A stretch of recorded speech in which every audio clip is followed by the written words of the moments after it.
Picture this. Two experienced pilots in the cockpit of a modern jetliner descending through patchy morning fog toward a familiar airport. They're discussing the news of the day. And it is big news. Then, through a break in the clouds, they spot a landmark. A tall observation tower at a nearby amusement park. For the next 20 seconds, both pilots debate whether they're seeing the right tower. What they don't realize is that their aircraft is descending far below the altitude where it should be. So stow your tray tables, fasten your seatbelts, and prepare for turbulence, because this is Final Boarding Call. Blah, blah, blah, blah, blah, blah, blah, blah. Hello, and welcome to Final Boarding Call. I am your disaster-obsessed host, Alice. And I'm just Zach. Who's just Zach? Just hanging out, Zach. Yeah, you are. Wouldn't want to be anybody else. I wouldn't want you to be anyone else. She's a liar. No, it's true. So before we jump too far in, gotta give a shout out to my dad and my stepmom for telling me about this story over a family dinner. It's like it's a weird. Our lives are so terrible that we talk about plane crashes at family dinners. But they're fueling the passion. I did want to remind people, because we've only mentioned it one time, but we have merch. We got the merch. We've got merch. We've got a whole bunch of merch. The merch is good. The merch is affordable. You can find it at finalboardingcallpodcast.com. And it's comfy and embroidered. So It's awesome. fancy. It's as fancy as you want it to be. There are different varying levels of fancy. Yeah, the world of fancy for mechanic me is just like a non-stained t-shirt. So true. I really want to get a pair of the AirPod cases. Oh. Those are cool. They're like all black and they just have our logo on them. I think they look really sleek. I don't think I'll ever have regular AirPods, but I know that's like a huge thing. People really like them. Yeah, I love mine, but That's fair. I have the normal glossy slippy case and I travel with them constantly. And the cases that we have, I think, are that like matte material, so they like are a little bit grippier. Anyway, I'm going on a tangent about AirPod cases. You know what I do wish though about What? AirPods? What? I wish that my headphones that are just like AirPods would wirelessly charge on our wireless chargers, but they don't. I have to unplug them and type C that shit. Yep. I don't love everything about the AirPods, but I love some of the things. And the cases that we have on the merch store have a keychain, which is really cool too. Okay. If you're into that kind of thing. Anyway, my birthday is coming up, so maybe I'll treat myself to Some of her own merch. some Final Boarding Call merch. All right, you guys, sources for this episode. We have the NTSB's official accident report. We have Our State magazine's detailed investigation, the Charlotte Observer's comprehensive 50th anniversary documentary series, interviews with survivors, and this is kind of a unique one, but we have some conversations of Stephen Colbert, and that will be relevant to this story as people will find out. And you don't know who that is, but other people probably will know who Stephen Colbert is. You said it was something about TV, so it makes sense that other people care about it way more than I do. He's an amazing late night host. I didn't say he was a bad host. I just don't know who he is because I don't watch late night TV. No, it's all right. Wednesday, September 11th, 1974. Throwing it back. We're throwing it back. It's a September 11th, which Zach has said over and Anything over and with over 9/11. again that this cursed. it's like a cursed flying thing. And it's kind of getting To seem me to real? the point where I really don't know if I'll ever fly on 9/11 because there have been so many bizarre things happening. Yeah, if there's a flight that's Yep. like 1911, no way. The date, no way. Yep. Wednesday, September 11th, 1974. the morning sun rises over Charleston, South Carolina, promising another late summer day. At Charleston Municipal Airport, Eastern Airlines Flight 212 is preparing for a short hop to Charlotte, North Carolina, just the first leg of a longer journey to Chicago. The aircraft is a McDonnell Douglas DC-9-31, one of Eastern's whisper jets. And it's called that because their rear-mounted engines made them quieter than other jets of the era. Ooh. Still 100 decibels, but quieter. But only if you're poor and sitting in the back. This particular aircraft would carry 78 passengers and 4 crew members. In command is Captain James Edward Reeves, 49 years old. Here's a detail that makes what's about to happen even more heartbreaking. Reeves wasn't supposed to be on this flight at all.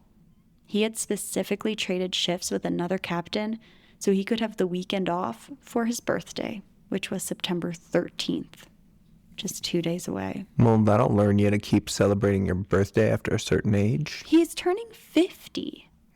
That's a big one. They're like milestone birthdays. Halfway to 100. That's worth celebrating. Cheers to that.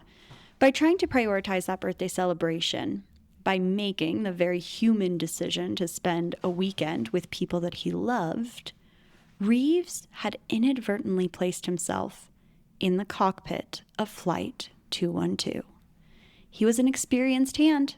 He has almost 9,000 command hours, 3,856 of them in the DC-9. And he's been flying with Eastern Airlines since 1956. 18 years.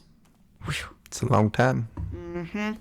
His first officer is James M. Daniels, Jr., 36 years old. Daniels has logged more than 3,000 flight hours. Not shabby for a 36-year-old. And most of them, like really most of them, are in the DC-9. Both men were thoroughly familiar with this aircraft type and this route. The cabin crew consisted of 2 flight attendants, a 25-year-old who is Eugenia Kurth, and 26-year-old Colette Watson. Under 1974 FAA regulations, airlines were required to carry 1 flight attendant per 50 passenger seats, meaning 2 was the legal minimum for this aircraft.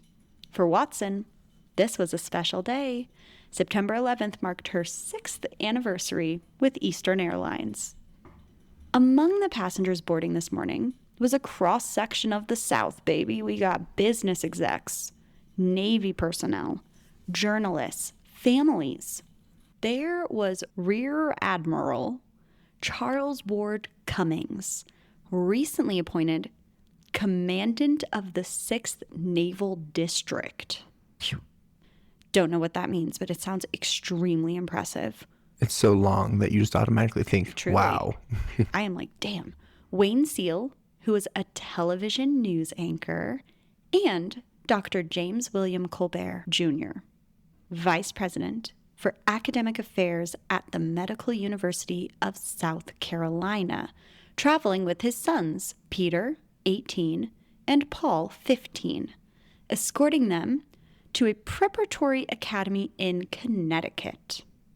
Back home in Charleston, his wife Lorna and their other 9 children waited, including 10-year-old Stephen, the youngest. And who would that be with that last name? That would be Stephen Colbert. Stephen Colbert. Watson later remembered those boys clearly. One of them asked her for hot chocolate during the flight, and even though they'd be landing soon, she got it for him anyway.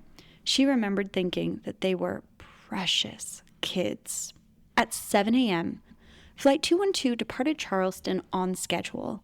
In the cockpit, First Officer Daniels took the controls as the pilot flying, while Captain Reeves would handle communications and monitor instruments as the pilot not flying. The first 20 minutes were completely routine. But as they approached Charleston, the weather began to change. The automated weather broadcast reported patchy, dense ground fog, reducing visibility to only 1.5 miles. Charlotte's Douglas Municipal Airport was rapidly disappearing under the fog. This would be an instrument approach. The pilots would rely heavily on their gauges rather than visual cues until close to the runway. The approach to Charlotte's runway 36 required 2 turns that would line them up with the runway. So they kind of got to like box their way into it. Yeah, it's almost kind of a U-turn to get back in line with it. Yeah, exactly. After the second turn, they needed to maintain a minimum altitude of 1,800 feet until reaching Ross intersection, which is the final approach fix. It's about 5.5 miles from the runway. At Ross, they'd be cleared to descend further to the minimum descent altitude of 1,120 feet, where they'd level off and continue until they had visual contact of the runway. Then they'd make their final descent and touchdown. Easy peasy. Easy peasy. These altitude minimums are not suggestions. They are carefully calculated safety margins that keep aircraft away from terrain and obstacles. And probably also a little bit of noise ordinance for people that live near the airport. Noise ordinances around airports are crazy. I'm trying to remember which airport it was, if it was Orange County. There's an airport in California where they shut down the engines right after you take off. Like you go up. It's a very, very steep ascent. And then they turn the engines off as they go over a neighborhood. And then they kick the engines back on. I can't believe they let a neighborhood win with that. It's unbelievable. Forget those people. Okay. Well, they're also the ones that would complain about a racetrack when they moved next door to a racetrack. Let's review the numbers. 1,800 feet until Ross intersection, then 1,120 feet. Those are important. You also have to understand the context of September 1974, because just 3 days earlier, President Gerald Ford had issued a full pardon to Richard Nixon for any crimes that he might have committed during Watergate. That's a controversial pardon. The country was reeling from the 1973 oil crisis. Gas prices had quadrupled and inflation was soaring. These were headlines dominating every conversation in America, and they were dominating the conversation in this cockpit. At 7:29 a.m., with the aircraft descending through the approach, the cockpit voice recorder captured both pilots in deep conversation about the state of the country, the political mess, the economic crisis, the Nixon pardon, frustrations with the direction that things were heading. Air traffic control would interrupt with instructions: reduce speed, turn to a new heading, and Captain Reeves would acknowledge properly. Then he'd go right back to their conversation. Now, I want it to be clear that I am not judging the content of their views. I probably would have loved to get down on a little political convo, but we're focusing on this because it demonstrates something critical. Distraction. Yes.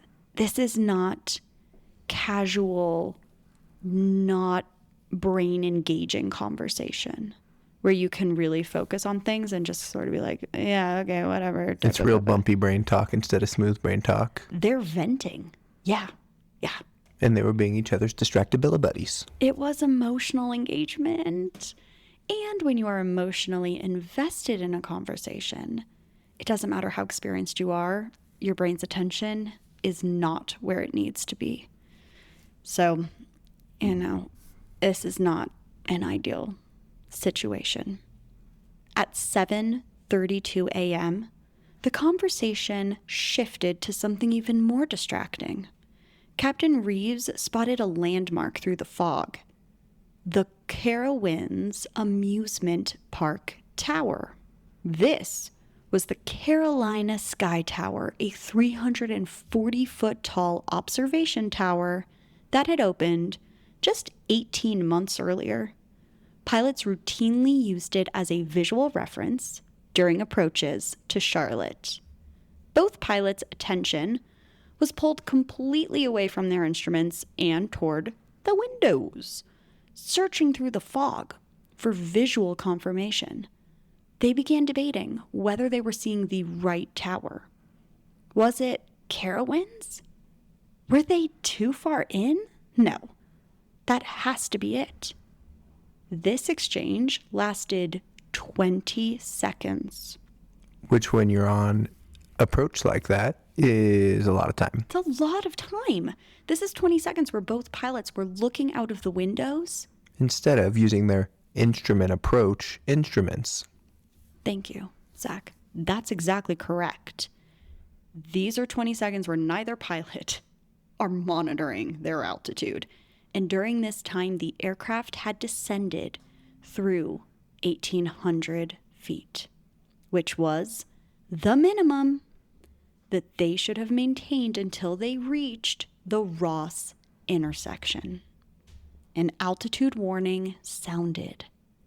It's a steady tone with blinking lights designed to alert pilots that they are dangerously low. Like, hey, pay attention.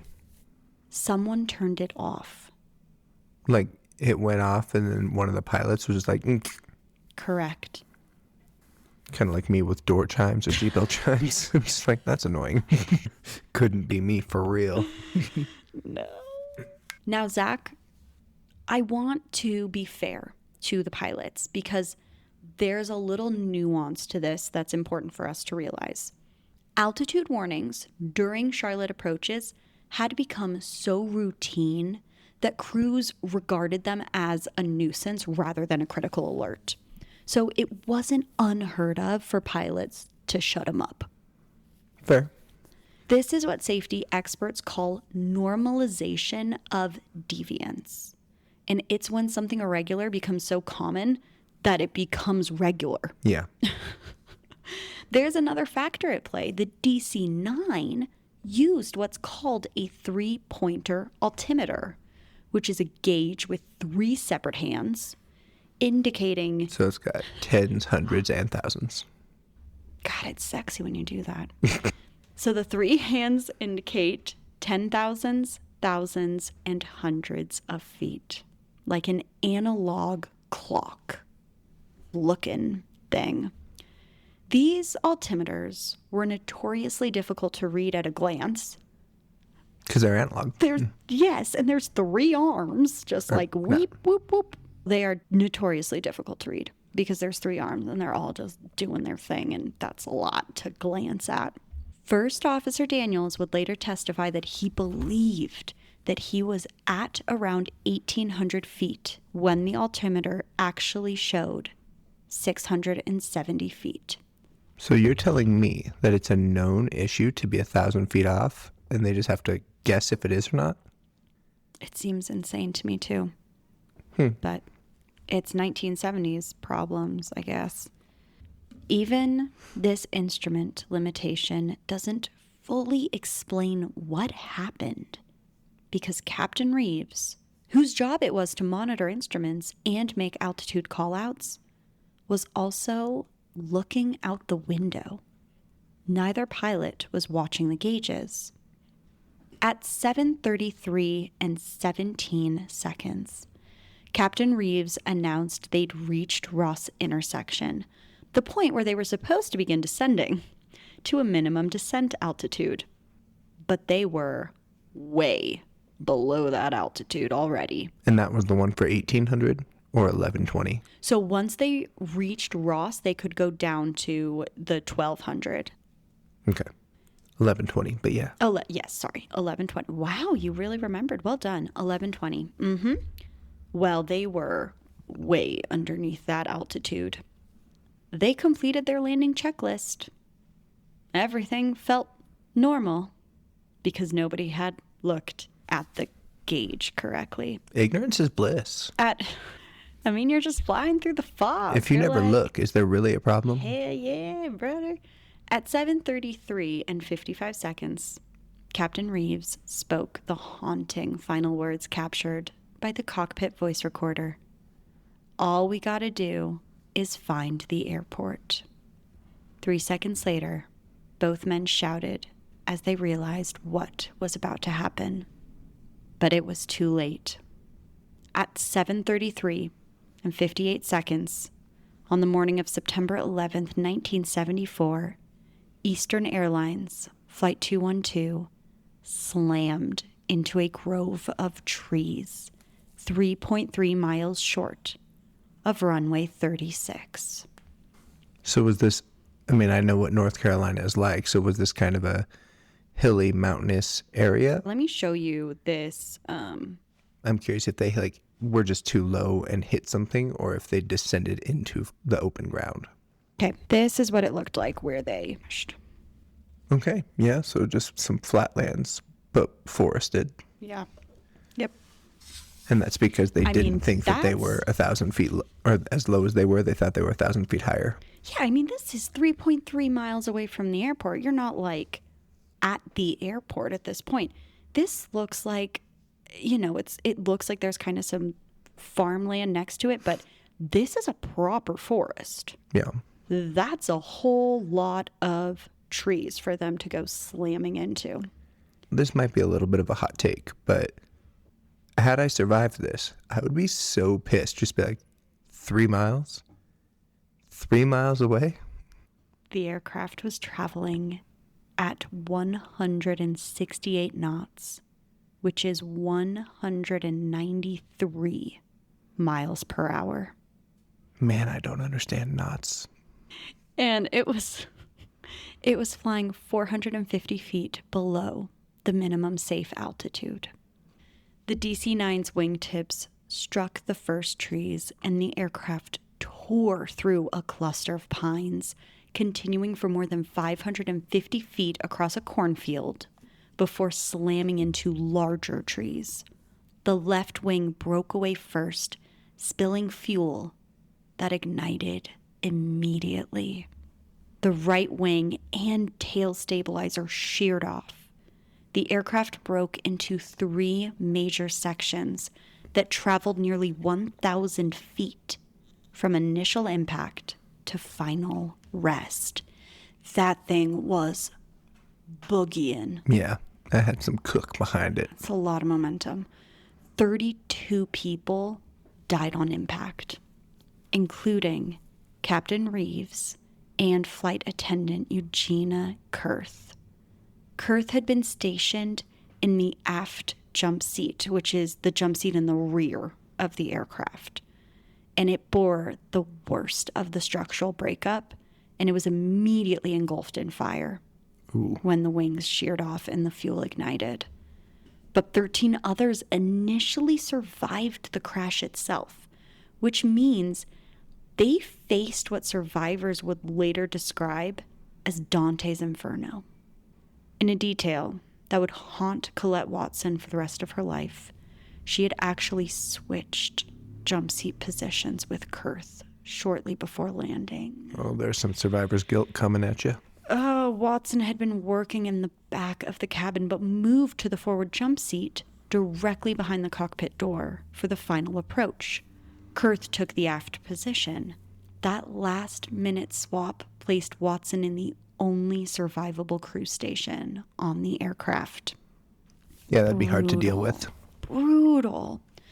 Watson felt the huge jolt as the airplane hit and bounced twice. Her first thought was that the landing gear had collapsed, which is... Understandable thought. Yeah, understandable and interesting. But as she looked toward the first-class cabin, she realized that this was catastrophically worse. The cabin was already on fire. It was filling with smoke and flames were everywhere. Most of the cabin was simply gone. Only a few rows of first-class seats remained intact, alongside the cockpit. Because remember, the plane ripped into 3 separate pieces. With the forward doors blocked by fire and wreckage, Watson knew there was only one way out. The cockpit. That's how everybody's getting out of this thing. Wow. But the cockpit door was locked. Safety third. Secured by a latch that could only be opened from inside as a hijacking precaution. Watson made a conscious, terrifying decision. She moved toward the fire and tried to force the door open. What a badass. From inside, First Officer Daniels, despite having suffered severe injuries to both legs, managed to release the latch. Watson and a passenger named Francis Mihelic entered the cockpit. Watson knew immediately that Captain Reeves had not survived. The left cockpit window was open, and Francis, badly burned with lacerations and a broken arm, squeezed through an agonizing contortion, stepping on a tree trunk, blocking the forward door. Watson scrambled out next, so that's our flight attendant. A passing commuter who had seen the crash stopped to help. Nice. And together, Love that. I know. It's the 70s. It's 70s. Everybody now would take out their phones and take videos. They pulled First Officer Daniels to safety. Because remember, his legs were real messed up. Yep. Because there were only 2 flight attendants on board and Kurth was dead, Watson was now the sole surviving crew member responsible for 78 passengers. And then she did something remarkable. Instead of running from the wreckage, she turned back to help.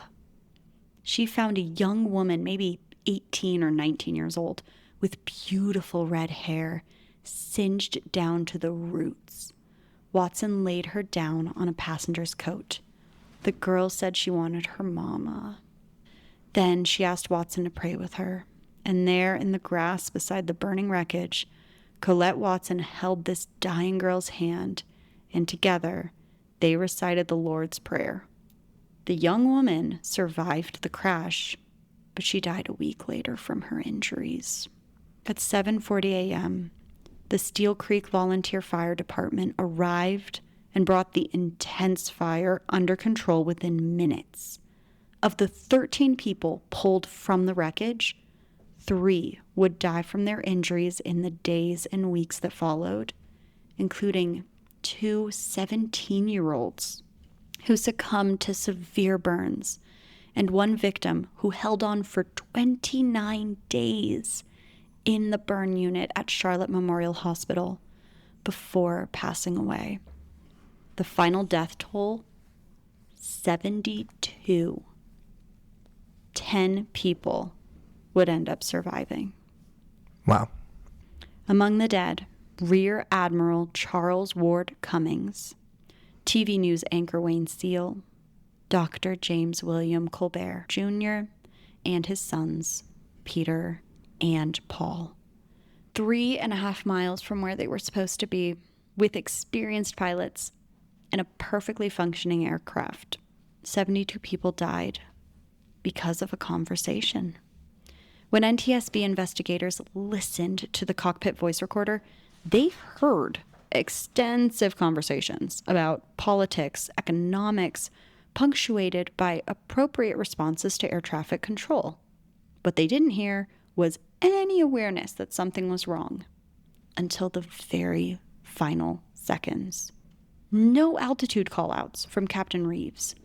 No discussion of their actual altitude versus where they should be. No recognition that they had descended hundreds of feet below their minimal safe altitude. By federal law, the NTSB never releases actual CVR audio. The raw recordings remain sealed, and only the investigative committee is permitted to listen. But because the non-pertinent conversation was itself the primary cause of the crash, the written transcript of nearly the entire descent was published in the official report. That'll just make everybody look a lot worse. Mm-hmm. The words that killed 72 people are public record. The NTSB noted that investigators were unable to determine the precise reason for the almost total lack of altitude awareness. These weren't rookies. They were experienced, both of them. Rather than being laser focused on a difficult landing in the fog, they exhibited an attitude the NTSB described as lax and casual. On May 23rd, 1975, the NTSB released its probable cause finding: the flight crew's lack of altitude awareness at critical points during the approach, due to poor cockpit discipline, in that the crew did not follow prescribed procedures. So, maybe you had a question, Zach, right here, that I know I did when I was researching this. Air traffic control, what were they doing? Weren't they supposed to be tracking the beep beeps and the boop boops? Couldn't they have seen Flight 212? What you doing? I suppose, yeah, they should have been seeing that as well, but they were kind of disregarded as they had to have an instrument approach. There's lots of people that are still flying based on the air traffic controller's information, while these guys are like, watch your instruments, and this is how you... Smart. So yes, to what you're saying, absolutely. And also, aviation safety was just different in 1974, which I understood, but I didn't really know the finesse of it. Today, controllers have a system called Minimum Safe Altitude Warning, MSAW, that sounds an alarm at the controller's desk if an aircraft descends below a safe threshold. So that's kind of cool.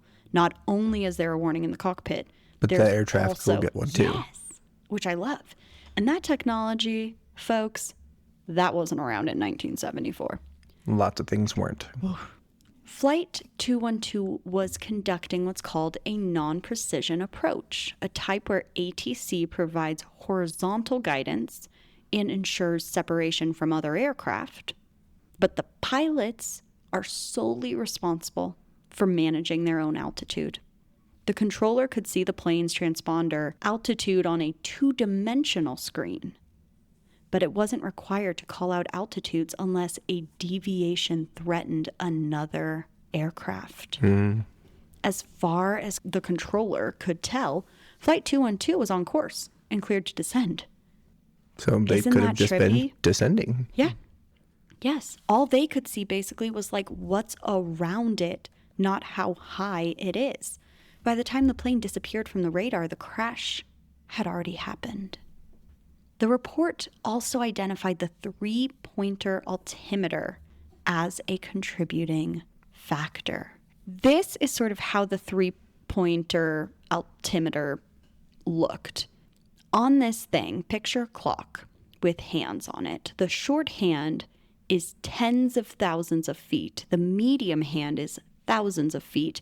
The long hand is hundreds of feet. And pilots had to interpret all 3 points together to determine altitude. That's a lot. Okay, Zach is saying no. He's got it. That's not that hard. Okay. You just have to actually focus for a second. All right. Which they were not very focused. That's true. That's true. So, folks, here's an example of this. The short hand is pointing at 0. The medium hand is pointing at 1. And the shortest hand is pointing at a 6. That would be 1,600 feet. Okay, Zach is nodding like, oh, yeah, duh. Okay. Yeah, I had that math by the time you said it was pointing at the 6. Also, the normalization of altitude warnings during Charlotte approaches. So when a real emergency developed, the alarm that should have prompted immediate action was dismissed. Okay. Yeah. Yeah. The NTSB cited 5 previous approach accidents where pilot distractions had played a role. Just 2 years earlier, Eastern Airlines Flight 401 had crashed into the Florida Everglades, killing 101 people. After the crew became fixated on troubleshooting a burnt-out landing gear indicator light and failed to notice their autopilot had disconnected. And we've told that story. Go listen to it. That one has a swamp man, and Everybody loves an airboat. Yes, there's a swamp man with an airboat, and he is awesome. I'm pretty sure his name's Bob. Yeah, I can't remember. He's great. He was out here fending off them gators. He was catching frogs. I think he was catching frogs. That's what he was doing when it happened. Yeah. But I'm saying once the people were in the water, he had to fend off them gators. God, that's a great episode. Swamp puppies. Yep. And also that same month, United Airlines Flight 553 crashed on approach to Chicago Midway, killing 45 people after the crew became preoccupied with configuring the aircraft and failed to monitor their descent rate. These crashes demonstrated a clear pattern.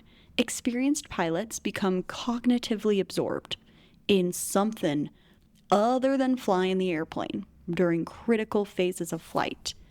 And despite this documented pattern, there was significant resistance to regulation. The question that stalled progress was fundamental. How do you police what two people say in front of each other in a closed cockpit? Yeah, that's valid. You know? Pilots worried that a sterile cockpit law would be impossible to enforce and insulting to their professional judgment. The prevailing culture was captain is king, the idea that experienced pilots should be trusted to self-regulate. Yeah, but here's the reality. A professional race car driver going about his daily commute, which seems like nothing to him, if he is texting, he could still crash his car. Oh, Zach. Good analogy. For the record, I don't text and drive, and I want that on the record.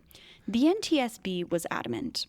They made a specific recommendation to the FAA, established clear rules prohibiting non-essential conversation and activities during critical phases of flight.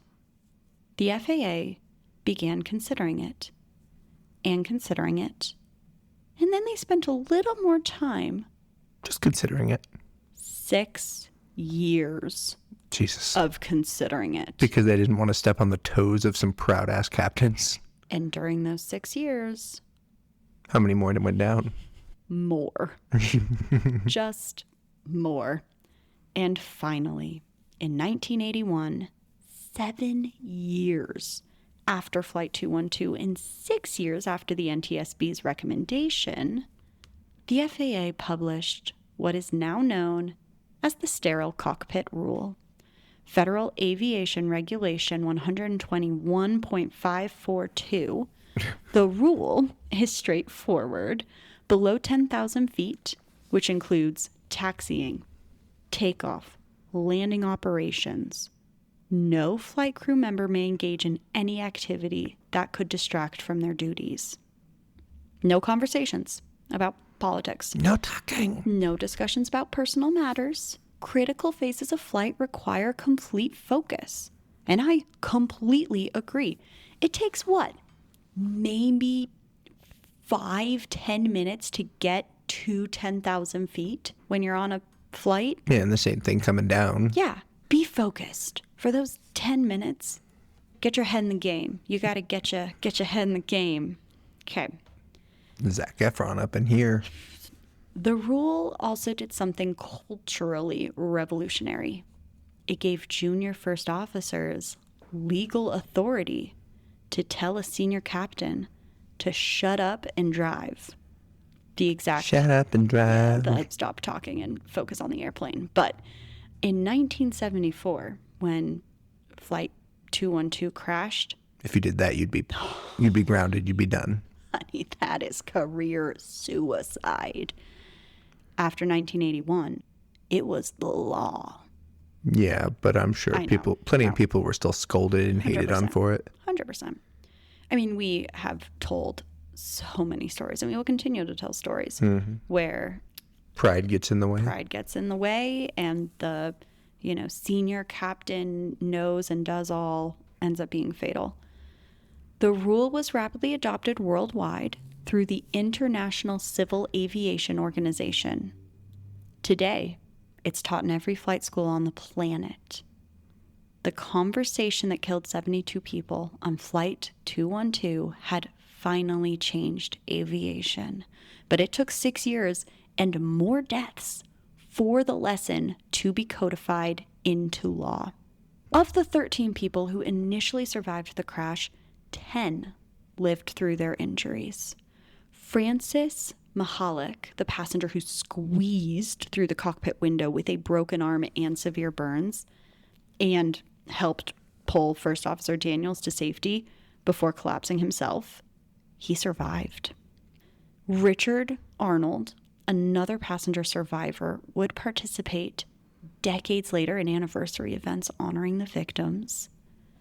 As of the 50th anniversary coverage, which was in 2024, only 3 of the 10 long-term survivors remained alive. Wow. For First Officer James Daniels, survival came with a heavy price. His legs had been crushed in the impact. The FAA revoked his pilot's license. He resigned from Eastern Airlines and filed appeals. During his legal fight, Daniels defended himself with 2 words that cut to the core of what happened that morning. I'm human. It's not an excuse. No, but it is real. People do make mistakes. It's just when your mistake kills a lot of people, it doesn't matter if it's just because you're human. Like, this still happened. That is literally exactly what I wrote. That, yes, you are human. We are all human. People make mistakes. The difference is that when a pilot makes a mistake, lots of people die. Yeah, like... When I make a mistake, I get like a weird word on an email. You know? One of her trigger words that has her worked up for a month. Yes, I feel stupid sending an email to somebody. Like, I was like, oh, God, shouldn't have said that. Spelled your name wrong. My bad. Yeah. But if they had this casual conversation and landed the plane on its belly in a field and everybody survived, they would have been possibly demoted or reprimanded in some way, but they would have been able to keep flying. Instead, their human error killed a lot of people. And in a car, that's manslaughter. And speaking of that, let's talk about the money. Families of the victims filed lawsuits seeking $22 million in damages. Yeah. And that's 1974 money. Yeah. A jury awarded $5 million. Eastern Airlines appealed, and the cases were ultimately settled out of court. No one faced criminal charges. Captain Reeves was dead. Daniels lost his license, but he got it back. I know. The NTSB report used the phrase poor cockpit discipline, language that for families who had lost husbands, wives, children, parents to a preventable conversation was wholly inadequate to describe what had been taken from them. For Colette Watson, the path forward meant facing her fear directly, haunted by survivor's guilt and compounded by the knowledge that she had switched seats. Mm-hmm. She eventually went through Eastern Airlines training program again and returned to flying. She Couldn't flew. be me in that same situation. It's unbelievable. And she, stronger than me, or stronger will at least, I would not. It's unbelievable. On a boat. And she flew for many more years. She raised 2 children who became a teacher and a nurse. And in her words, she felt that God had let her live to see that life. For 51 years, 5 decades, and 1 year, there was no public memorial at the crash site, which is very unusual. Feels disrespectful. Yeah. Yeah, very unusual for the stories we tell. One of the most significant locations in aviation safety history, the literal birthplace of the sterile cockpit rule, remained unmarked. Just a cornfield and a patch of woods. That silence finally ended on June 21st, 2025, when a permanent memorial dedicated at the Sullenberger Aviation Museum in Charlotte. Led by Charles McDonald, whose father had been killed in the crash, the effort placed engraved bricks along the museum's flight path, honoring each of the 72 victims. The museum also houses the actual flight data recorder from Flight 212.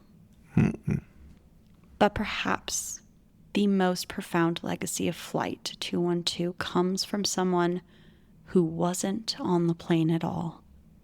Stephen Colbert was 10 years old when he lost his father and brothers, Peter and Paul.